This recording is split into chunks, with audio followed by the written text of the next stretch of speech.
Hey everyone, let's wrap up July, and we have quite a few books to talk about. So let's start with the videos. I uploaded the mid-year freakout tag like everybody else, and I realized I've been doing good on my goal of finishing my TBR and finishing series, but that didn't make for exciting reading.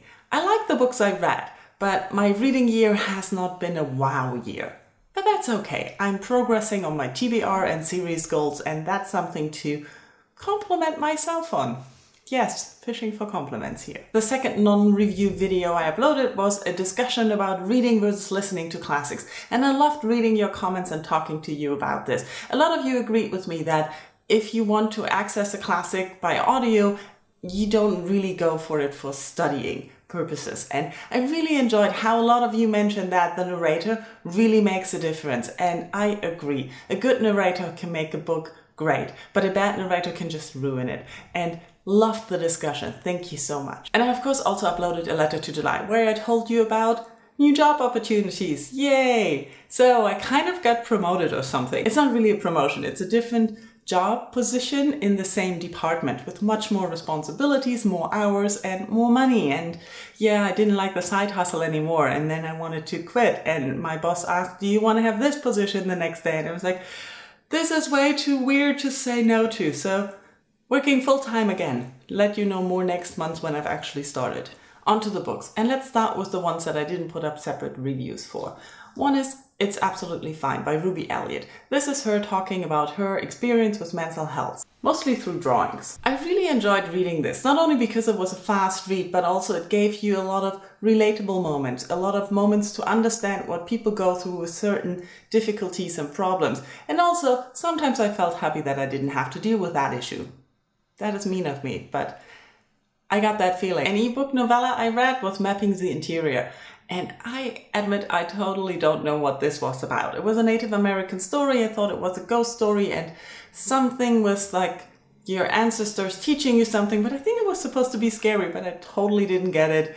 Can't say read it or not read it because I'm pretty sure it didn't work for me. I also finished listening to Dr. Zhivago by Boris Pasternak, and I was pretty surprised how much I liked this book. I hadn't expected to really enjoy the read because I thought it was just a soppy romance, but there was so much more to the story, and it really gives you a picture of Russia in the beginning of the 20th century and how the society changed and the revolutions and everything that happened and the effect it had on the people. And we follow this one character, this Dr. Zhivago, from childhood to his death, and a little bit afterwards people talking about him.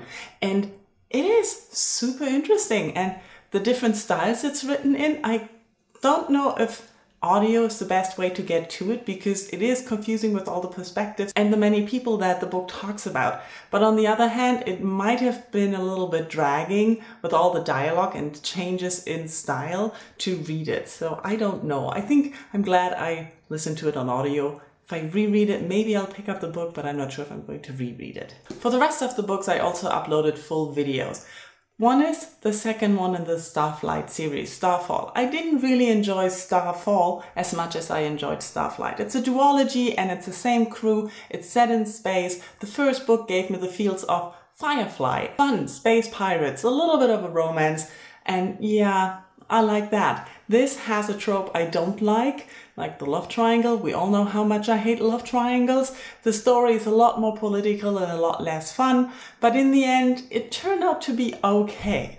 I know, not really an exciting wow read, but if you want to read the full series, pick up the second book. If not, just stick to the first one. I really enjoyed that one. A surprise book I read was The Music Shop. I've never read anything by Rachel Joyce. I saw Dave on Wild Reads talk about this, and I thought this sounds fun and interesting, and it was. This is a story about a music shop in 1988, and the music shop owner who really wants to stick to vinyl and really has this connection to music and how to listen to music. And this book is all about his love for music, his listening to people and finding them the songs they need, and also him falling in love and teaching someone how to listen to music. I really enjoyed this. The only thing I had a little bit of an issue with was the ending, and it's basically because it's one of those 20 years later endings, which I'm not really a fan of. I would have preferred a happy ending in 1988.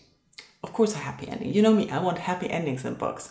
But still, the ending worked for the story, so it's not that bad. I would recommend this book to anyone who really loves music and really wants to get new ideas on how to listen to music. In July, I also finally continued my reread of the Discworld series. I picked up Soul Music, which is the 16th book or the 3rd book in the Death series. And I really loved how the writing made me feel like home, and the story, especially after reading The Music Shop, was another one about music and what it does to us and how it affects us, and of course in a Discworld setting where everything goes a little bit wrong. Highly recommended as usual. And I saved the most troubling book for last. I read Disgrace by J.M. Coetzee, and this is a book that doesn't make you feel good while reading it. I really felt icky most of the time reading it, and it's not because of the character that is so bad. It's a little bit of that. It's ugh to have to read what he does. But it's all about the feeling that I got that the author didn't really criticize things. That I had the feeling that the author was okay with what happened.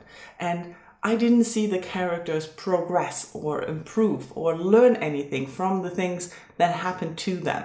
And that is something that I don't really feel comfortable with. It makes me feel uncomfortable, which is not to mean that I don't say we need happy books only and we don't want to read about uncomfortable things. We need to do that to learn and broaden our horizon. But I also think that in a book, I want to see a different outcome instead of just the old dude got away with it. Full review up for this where I go into detail what I didn't like about it. Sorry if the angle changed. I just noticed while editing that I forgot to mention that I also read Lost Locked by Matt Wallace, which is the 2nd book in the Cindy Jewett series, and it was a fun adventure. It was all about a goblin marriage and things that go wrong there. Also, the ebook had a short story about the team that gets the food, and I really like that. I think I'm getting to enjoy the characters more. We'll see.